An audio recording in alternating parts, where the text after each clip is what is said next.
So if you were on the college football committee, which rationale would be most important whilst ranking the teams? That's your cue that this is from Paul. The word whilst was used in it. Okay. A team's resume, current chance to win the title, or teams that will be best for ratings. I think that this is very pointed at one specific matchup, but we'll see. Yeah, and I'm curious what Chris Fowler will say about this when he joins us next hour, because it is entertainment. You want ratings.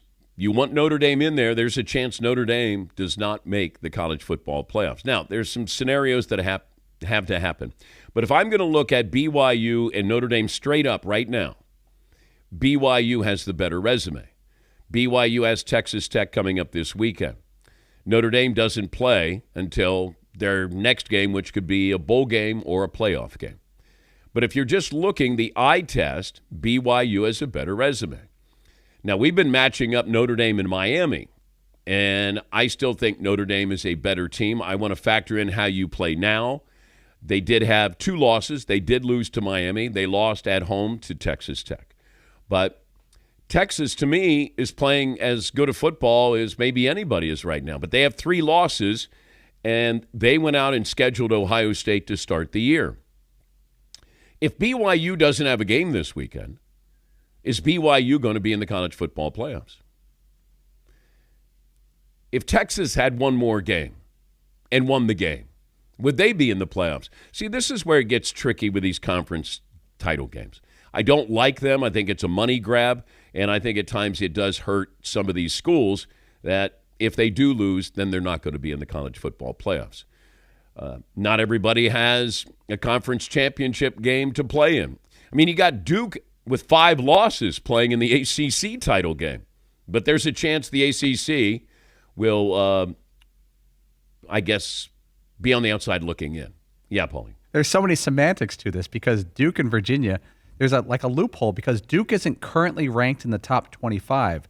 They could beat Virginia and not be in. There's a possibility of it because they're not ranked. It's like a tax loophole. It's really weird. And it's National Signing Day, and I can't imagine how morale is in Penn State, Happy Valley, because we had Devin McCourty on from NBC Football Night in America, former defensive back, and he said, you go to play for the coach. Well, if you're going to go to Penn State, who's your coach? And Kalani Sitake, BYU head coach, is going to stay at BYU. I guess a big booster came in, big donor, and said, you're not going anywhere. You're one of us. And he's done a really good job. I think BYU is a really good job. If you look at the history of that program, very underrated. You can look at 40 years of BYU football, and it's an underrated program. So he's going to stay there. They're playing Texas Tech in the title game there, and maybe a chance to go into the playoffs. But for Penn State, we said it at the time. Okay, you're going to fire James Franklin. Who are you bringing in? And it felt like we got to get rid of James Franklin. We'll worry about that other stuff later on. And that's come back to haunt them. Yeah, Paulie. It does feel like Penn State miscalculated their reputation. Like, we're Penn State. We're going to have our pick of coaches because we're firing our head coach early. So we're early in this process.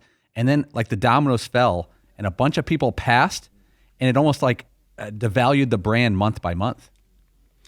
Yeah, and you start to look at, okay, maybe there's somebody who is going to be coaching in the playoffs, and that's who you got your sights set on. Maybe it's an assistant coach who's there. Not sure. I thought Brian Hartline, the offensive coordinator at Ohio State, might get an opportunity.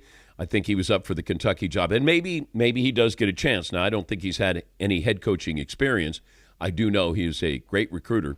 He certainly knows what a great wide receiver looks like if you Ohio State's become wide receiver Hugh.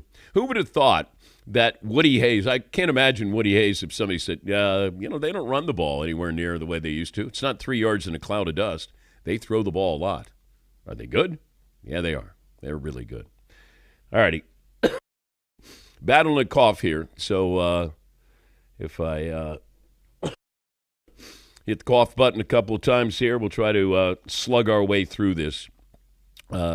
Yes, Eaton. It's going around. Well, it stayed around. Yeah. I've had this since Going around Vegas. and sticking around a little bit. Yeah, I know. sorry to hear that, man. It's like, man, how did this happen? Yeah. Again, it won't leave me. It's like Todd. It's always there. Yes, Paul. What a lovely analogy. Todd is the Thank you. 19-year cough, apparently, or 22-year cough. Yeah, Paulie. There are worse diseases to bring home from Vegas, though. Historically, if you think about Okay. it, it's a cold All right, and fair you're in enough. rough shape, but historically, Fair Some enough. of them clear up a lot easier, though. yeah, Yeah. penicillin. A little Yeah. penicillin, knock that right out.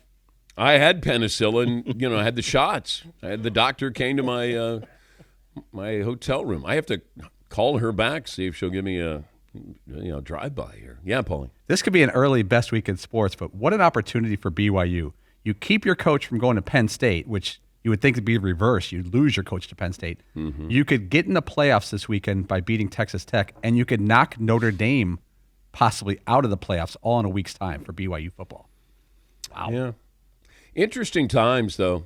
And I know these coaches, they rail against this, but then the coaches are the ones who can change this. And, I don't know what kind of reform we're going to have. And I'll talk to Chris Fowler about this, that, we just need to come up with a solution that works for everybody.